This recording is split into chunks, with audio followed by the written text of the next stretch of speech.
Hello icon India followers, icon India group 1 prelims group 2 కోసం online క్లాసెస్ని provide చేస్తూ ఉంది.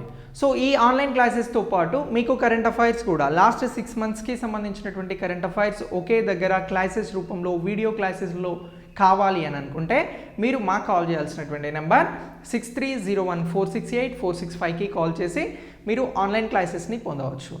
ఇక మనం కరెంట్ అఫైర్స్కి సంబంధించి ఈరోజు ఒక ఇంపార్టెంట్ టాపిక్ గురించి తెలుసుకుందాం. ఏంటి టాపిక్ అని అంటే NHAI.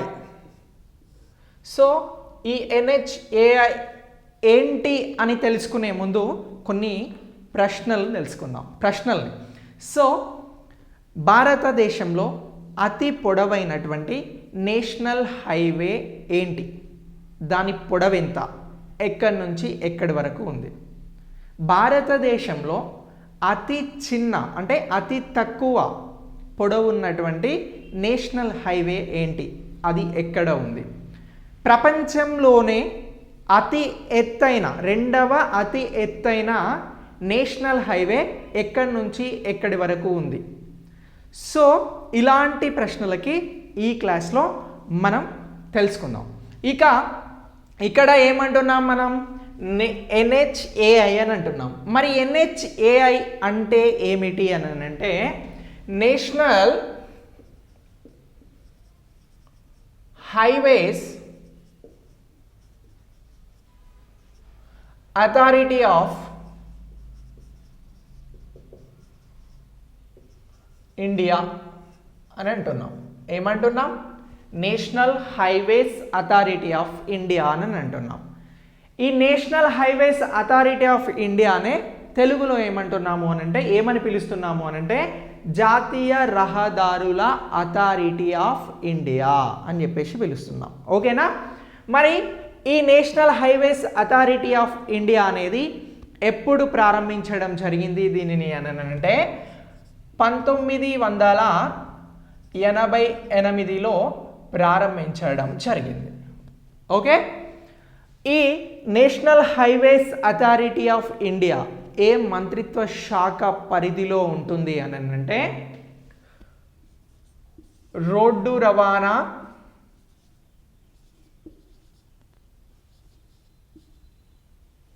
మరియు రహదారుల మంత్రిత్వ శాఖ పరిధిలో ఉంటుంది. ఏంటి? రహదారుల మంత్రిత్వ శాఖ పరిధిలో ఉంటుంది. ఎవరున్నారు రోడ్డు రవాణా రహదారుల మంత్రిగా అని అంటే? నితిన్ గడ్కరీ ఉన్నారు. ఎవరున్నారు? నితిన్ గడ్కరీ ఉన్నారు. ఓకేనా? సో ఈ ప్రైమరీ ఇన్ఫర్మేషన్ని గుర్తుంచుకోండి.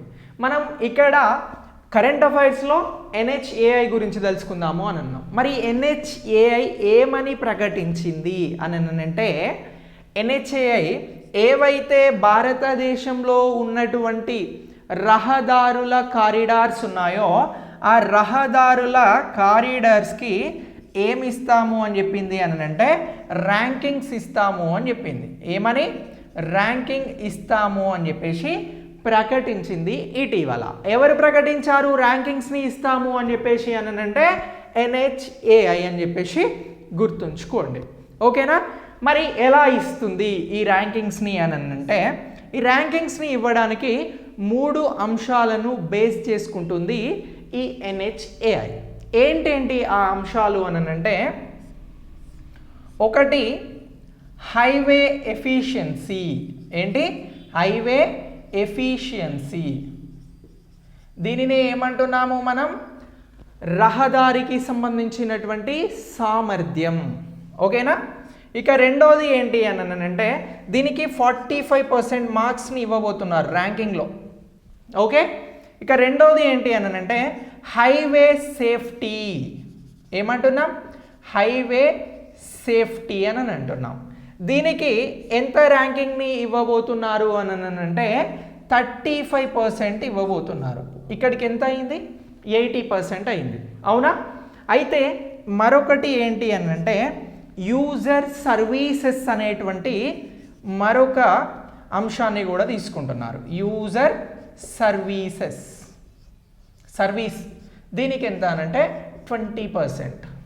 సో ఇలా 100%గా తీసుకొని వీటిని ప్రాతిపదికగా తీసుకొని national highways authority of India అనేది భారతదేశంలో ఉన్నటువంటి రహదారులకి సంబంధించి ర్యాంకింగ్స్ని ఇవ్వబోతుంది.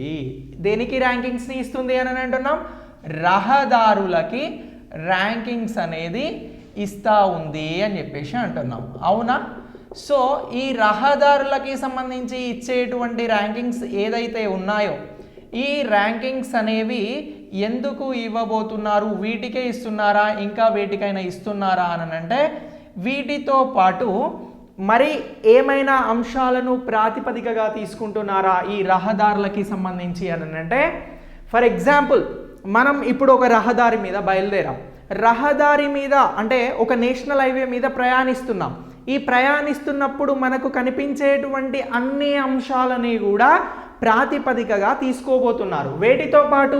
ఈ మూడింటితో పాటు highway efficiency, highway safety, user సర్వీసెస్తో పాటు మనం వెళ్ళేటువంటి రహదారికి సంబంధించి రహదారి మెయింటెనెన్స్ ఎలా ఉంది, టోల్ గేట్కి సంబంధించినటువంటి దగ్గర ట్రాఫిక్ జామ్ ఎంత అవుతుంది, అడ్వాన్స్ ట్రాఫిక్ జామ్కి సంబంధించినటువంటి అంశాలను తెలుసుకునేందుకు ఏమైనా అక్కడ ఫెసిలిటీస్ ఉన్నాయా, అలాగే ఈ రహదారుల పైన పూల తోటలు ఎలా ఉన్నాయి, దీంతో పాటు ఆ రహదారికి సంబంధించినటువంటి పరిశుభ్రత ఎంత, అలాగే ఈ రహదారులకి సైడ్న ఉండేటువంటి వివిధ గ్రామాలను పట్టణాలను కనెక్టివిటీ చేసేటువంటి రోడ్లకి సంబంధించినటువంటి పరిస్థితులు ఎలా ఉన్నాయి, ఈ ఫెసిలిటీస్ ఎలా ఉన్నాయి అనేటువంటి అన్ని అంశాలను కూడా ప్రాతిపదికగా తీసుకొని వాటితో పాటు ఈ మూడు అంశాలను మేజర్గా తీసుకొని ర్యాంకింగ్స్ని ఇస్తాము అని అంటుంది ఈ national highway authority of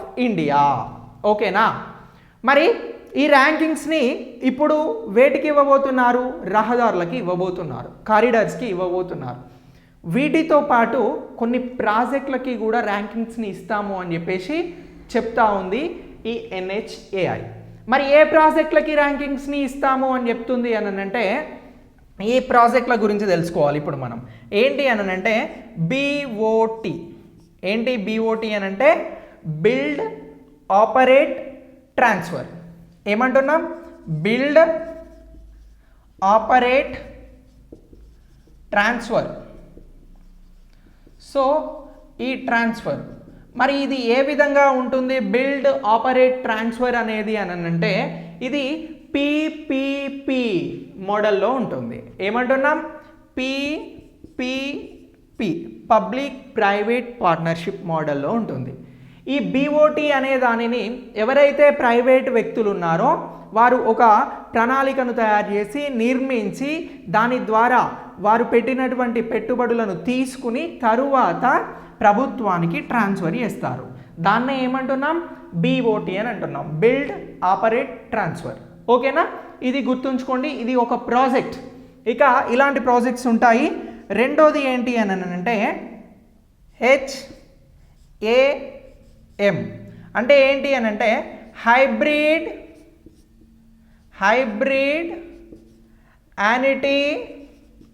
annuity model అని చెప్పేసి అంటున్నాం. ఈ హైబ్రిడ్ యాన్యుటీ మోడల్ ఏదైతే ఉందో దీనిలో ప్రభుత్వం ఎంత పెట్టుబడిని పెడుతుంది అని అంటే 40% పెట్టుబడిని పెడుతుంది. ఇక మిగతాది ఎవరైతే నిర్మాణాలు చేపడతారో వారే డెవలపర్సే పెట్టుబడి పెట్టాల్సి ఉంటుంది. ఇందులో ప్రభుత్వం మాత్రం 40% పెట్టుబడులు పెడుతుంది. ఇక దీంతో పాటు మరొకటి ఏంటి అని అంటే EPC అంటే ఏంటి అని అంటే ఇంజనీర్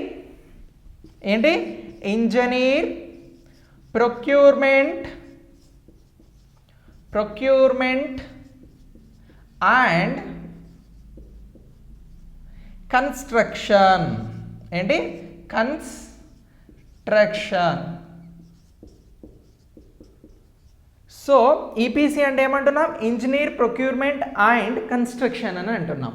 ఈ ఇంజనీర్, ప్రొక్యూర్మెంట్, కన్స్ట్రక్షన్కి సంబంధించి ఇక్కడ పూర్తిగా నిధులను ఎవరు ఖర్చు చేస్తారు అని అంటే ప్రభుత్వమే ఖర్చు చేస్తుంది. ప్రభుత్వమే నిధులను ఖర్చు చేయడం జరుగుతూ ఉంది. సో ఇలా ఈ 3 టైప్ ఆఫ్ ప్రాజెక్ట్స్కి కూడా ర్యాంకింగ్స్ని ఇస్తాము అని చెప్పేసి ఎవరు చెప్తున్నారు అని అంటే ఈ NHAI national highways authority of India చెప్పడం జరుగుతూ ఉంది. ఓకేనా? మరి ఇలా ఇప్పుడు రహదారులకి కారిడార్స్కి ర్యాంకింగ్స్ని ఇస్తుంది. ఈ కారిడార్స్ ర్యాంకింగ్స్తో పాటు ఈ BOTకి, HAMకి, EPCకి కూడా ర్యాంకింగ్స్ని ఇస్తూ ఉంది. మరి ఎందుకు ఈ ర్యాంకింగ్స్ని ఇస్తూ ఉంది అని అంటే రహదారులలో ఈ ర్యాంకింగ్స్ అనేవి డైనమిక్గా మారబోతున్నాయి. అంటే రహదారులు ప్రస్తుతం ఎలా ఉన్నాయి, ఇక్కడ ఉన్నటువంటి లోపాలేంటి, ర్యాంకింగ్స్ని మెరుగుపరుచుకోవాలి అని అంటే రహదారులను నిర్మించేటువంటి ప్రాజెక్ట్స్కి సంబంధించినటువంటి వారు చేయాల్సినటువంటి పనులేంటి అనేటువంటి అంశాలను కూడా ఫోకస్గా చేయబోతున్నారు. అందుకోసం అంటే రహదారులను మరింత పటిష్టాత్మకంగా నిర్మించేందుకోసం అని చెప్పేసే ఈ ర్యాంకింగ్స్ని ఇవ్వబోతున్నారు. ఓకేనా? ఇక ఈ ర్యాంకింగ్స్కి సంబంధించి ఈ అంశాలను మీరు చాలా క్లియర్గా గుర్తుంచుకోండి. ఓకే, ఇక దీంతో పాటు దేని గురించి తెలుసుకుంటున్నాం మనం? National highways authority of India గురించి తెలుసుకుంటున్నాం. కాబట్టి ఇక్కడ ఇది 1988లో ప్రారంభించడం జరిగింది అని అంటున్నాం. మరి అంతకుముందు నేషనల్ హైవేస్కి సంబంధించినటువంటి చట్టం ఉందా అని అంటే ఉంది. అది ఎప్పుడు వచ్చింది అని అంటే నేషనల్ హైవేస్ చట్టం ఎప్పుడు ఉంది, ఏ ఇయర్లో వచ్చింది అని అంటే 1956లో తీసుకురావడం జరిగింది. సో 1956లో కూడా నేషనల్ హైవేస్కి సంబంధించినటువంటి యాక్ట్ అనేది ఉంది, 1956. ఆ తర్వాత వచ్చినటువంటి national highway authority of India 1988లో భాగంగా అది ఇస్తానంటున్నటువంటి ర్యాంక్స్కి సంబంధించి ఏ అంశాలను ప్రాతిపదికగా తీసుకుంటుంది, ఎవరెవరికి ర్యాంకింగ్స్ని ఇస్తుంది అనేది ఇక్కడ తెలుసుకుంటున్నాం. అయితే ఈ నేషనల్ హైవేస్ అథారిటీ ఆఫ్ ఇండియాకి సంబంధించి మరికొన్ని అంశాలు ఏంటి అని అంటే భారతదేశంలో ఏదైతే గ్లోబల్కి అంటే ప్రపంచ దేశాలతో పోటీ పడేటువంటి రోడ్లను నిర్మించేందుకు గాను ఈ నేషనల్ హైవేస్ డెవలప్మెంట్ అథారిటీ అనేది ఒకటి తీసుకురావడం జరిగింది. ఎప్పుడు దాన్ని తీసుకొచ్చారు అని అంటే నేషనల్ హైవేస్ డెవలప్మెంట్ అథారిటీ అనేది 1998లో తీసుకురావడం జరిగింది. National highways authority of India అనేది 1988లో తీసుకొచ్చారు. ఇప్పుడు 1998లో తీసుకొచ్చినటువంటి నేషనల్ హైవేస్ డెవలప్మెంట్ అథారిటీ ఏదైతే ఉందో ఇది ఏం చేస్తుంది అని అంటే భారతదేశంలో ఉన్నటువంటి నేషనల్ హైవేస్ ఏవైతే ఉన్నాయో వాటిని ఎక్స్టెండ్ చేయడం పైన ఫోకస్ చేస్తూ ఉంది. ఏం చేస్తూ ఉంది అంటే ఇప్పుడు ఉన్నటువంటి కారిడార్స్ని, నేషనల్ హైవేస్ కారిడార్స్ని విస్తరించడం పైన ఇది దృష్టి సారిస్తూ ఉంది. ఓకేనా? ఏంటి డెవలప్మెంట్ అథారిటీ నేషనల్ హైవేస్కి సంబంధించి. ఇక ఆ తర్వాత ఇటీవల కాలంలో ఏం చేసింది భారత ప్రభుత్వం అని అంటే ఈ రోడ్లకి సంబంధించినటువంటి రవాణా మరియు రహదారుల మంత్రిత్వ శాఖ అని అంటే భరతమాల అన్నటువంటి ప్రాజెక్ట్ని తీసుకురావడం జరిగింది. ఏంటి భరతమాల అనేటువంటి ప్రాజెక్ట్ని తీసుకురావడం జరిగింది. ఈ ప్రాజెక్ట్లో భాగంగా ఏం చేయబోతున్నారు అని అంటే 83,766 కిలోమీటర్ల కొత్త రహదారులను నిర్మించనున్నారు. సో ఇది ఈ భరతమాల అనేది ఎప్పుడు స్టార్ట్ అయింది అని అంటే 2018లో స్టార్ట్ అయింది. ఇక 5 సంవత్సరాల కాలపరిమితికి గాను కొత్త రోడ్లను ఇంతలా నిర్మించాలి అని చెప్పేసి కూడా భావిస్తూ ఉన్నారు. మరి ఇప్పుడు మనం స్టార్టింగ్ అడిగినటువంటి క్వశ్చన్స్ గురించి మాట్లాడుకుందాం. ఏదైతే భారతదేశంలో ఇప్పటి వరకు మొత్తం నేషనల్ హైవేస్ ఎన్ని ఉన్నాయి, మనం నేషనల్ హైవేస్ గురించి తెలుసుకుంటున్నాం కాబట్టి నేషనల్ హైవేస్ ఎన్ని ఉన్నాయి అని అంటే 228 ఉన్నాయి. ఓకేనా? ఇక భారతదేశంలో ఇప్పటి వరకు నేషనల్ హైవేస్కి సంబంధించినటువంటి రోడ్డు ఎన్ని కిలోమీటర్ల మేర నిర్మించబడింది అని అంటే రోడ్లు ఎన్ని కిలోమీటర్ల మేర ఉన్నాయనంటే 70,548 కిలోమీటర్ల మేర ఇప్పటి వరకు నేషనల్ హైవేస్కి సంబంధించినటువంటి రోడ్లు అనేవి భారతదేశంలో ఉన్నాయి. ఓకేనా? ఇక భారతదేశంలో ఏదైతే ఇక్కడ గుర్తుంచుకోండి, కాశ్మీర్ నుంచి కన్యాకుమారి వరకు ఒక నేషనల్ హైవే ఉంది. ఏ నేషనల్ హైవే అది అని అంటే NH-44 నేషనల్ హైవే ఉంది. ఎక్కడి నుంచి ఎక్కడి వరకు ఉంది? ఇది కాశ్మీర్ నుంచి కన్యాకుమారి వరకు ఉంది. ఈ కాశ్మీర్ నుంచి కన్యాకుమారి, జమ్మూ కాశ్మీర్ నుంచి కన్యాకుమారి అని అంటున్నాం. ఎన్ని కిలోమీటర్ల మేర ఇది విస్తరించి ఉంది అని అంటే, ఎన్ని కిలోమీటర్ల పొడవుతో ఇది ఉంది అని అంటే 3806 కిలోమీటర్లు ఉంది. ఎంత? 3806 కిలోమీటర్లు. భారతదేశంలోనే ఇది అతి పొడవైనటువంటి నేషనల్ హైవే. ఏది? 44 నెంబర్ నేషనల్ హైవే కాశ్మీర్ నుంచి కన్యాకుమారి వరకు ఉంది అని చెప్పేసి అంటున్నాం. ఓకేనా? ఎంత దాని పొడవు అని అంటే 3806 కిలోమీటర్లు అని అంటున్నాం. మరి అతి తక్కువ పొడవు ఉన్నటువంటి నేషనల్ హైవే ఏంటి అని అంటే, అతి తక్కువ పొడవు ఉన్నటువంటి నేషనల్ హైవే NH-966B. ఏంటి? ఇది అతి తక్కువ పొడవు ఉన్నటువంటి నేషనల్ హైవే. ఇది ఎక్కడి నుంచి ఎక్కడి వరకు ఉంది అని అంటే, ఇది కేరళలో ఉంది. ఎక్కడ? కేరళలో ఉంది. ఎక్కడి నుంచి ఎక్కడి వరకు? ఎర్నాకులం టు కొచ్చి వరకు ఉంది. మరి దీని పొడవు ఎంత అని అంటే కేవలం 6 కిలోమీటర్లు. ఎంత? 6 కిలోమీటర్లు మాత్రమే. ఓకేనా? 6 కిలోమీటర్లు పొడవు ఉన్నటువంటి నేషనల్ హైవే ఏంటి అని అంటే NH-966B అని చెప్పేసి గుర్తుంచుకోండి. ఇది ఎర్నాకులం నుంచి కొచ్చి వరకు ఉంది. ఎక్కడ అంటే కేరళలో. అతి పొడవు ఉన్నటువంటి నేషనల్ హైవే ఏంటి అని అంటే కాశ్మీర్ టు కన్యాకుమారి వరకు నేషనల్ హైవే 44, 3806 కిలోమీటర్లు ఉంది. ఓకేనా? సో ఇలా ఈ అంశాలని కూడా గుర్తుంచుకోండి. ఇక ప్రపంచంలోనే రెండవ అత్యంత ఎత్తులో ఉన్నటువంటి రహదారి కూడా భారతదేశంలో ఉంది అని అంటున్నాం. మరి ఏ రహదారి ఉంది? ఎక్కడి నుంచి ఎక్కడి వరకు ఉంది అని అంటే, ఇటీవల కేంద్రపాలిత ప్రాంతంగా ఏర్పడినటువంటి లడఖ్, లేహ్ నుంచి మనాలి వరకు ఉంది. మరి ఈ మనాలి ఎక్కడ ఉంది అని అంటే హిమాచల్ ప్రదేశ్లో ఉంది. ఎక్కడ ఉంది ఇది? హిమాచల్ ప్రదేశ్లో ఉంది. సో ఇలా ఈ రహదారి అనేది ప్రపంచంలోనే అత్యంత ఎత్తైన ప్రాంతంలో ఉన్నటువంటి రెండవ రహదారిగా గుర్తుంచుకోండి. అది భారతదేశంలోనే ఉంది. అది ఎక్కడి నుంచి ఎక్కడి వరకు అని అంటే కేంద్రపాలిత ప్రాంతం లడఖ్, లేహ్ నుంచి మనాలి, హిమాచల్ ప్రదేశ్ వరకు విస్తరించి ఉంది అని చెప్పేసి గుర్తుంచుకోండి. ప్రపంచంలోనే అత్యంత ఎత్తులో ఉన్నటువంటి రెండవ రహదారి ఏది అని అంటే భారతదేశం లేహ్ నుంచి మనాలి అని చెప్పేసి గుర్తుంచుకోండి. ఓకేనా?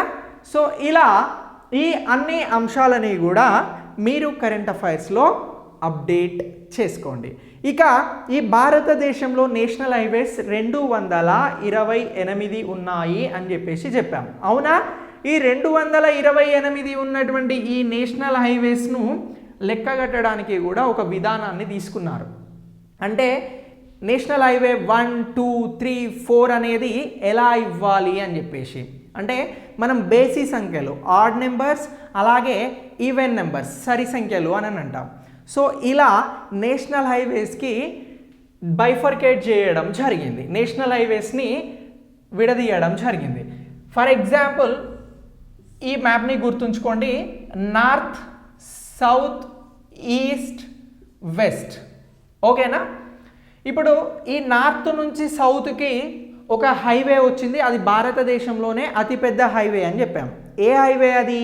కాశ్మీర్ టు కన్యాకుమారి NH-44 అన్నాం.